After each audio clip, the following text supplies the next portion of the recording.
Hello, good evening.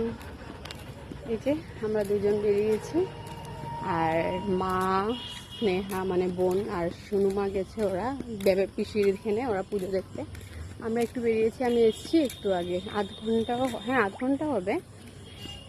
আজকে সত্যি কিন্তু আমার শরীর ভালো না। তোমরা বলবে যে আমি শুধু শরীর ভালো নেই বলে আমি পড়ে গেছিলাম, অনেক জোরেই পড়েছি। তো ব্যথার ওষুধ খেয়ে আছি, ইঞ্জেকশনও একটা নিয়েছি। কোমরেও না প্রচণ্ড ব্যথা, কিন্তু এই দিদিভাই বলছিল চল বেরোই, তো এই বেরিয়েছি আর কি। টুকটুকেও ভালো করে বসতে পারি না, আর এই মানে পুরো জার্নি করে এসেছি বাসে, তো আরও অবস্থা খারাপ। আজকে আরও ব্রেক করে করে এসেছি, অটো মোটো সব মিলিয়ে। বাসে না, হ্যাঁ অটো মোটো না, টোটোতে আইনি। টোটো তো এখন উঠছি না ভয়ে, প্রচণ্ড ব্যথা করছে, জানি না কবে ঠিক হবে। তো চলো দেখাবো কোথায় যাচ্ছি পরে অন্য রিলসে।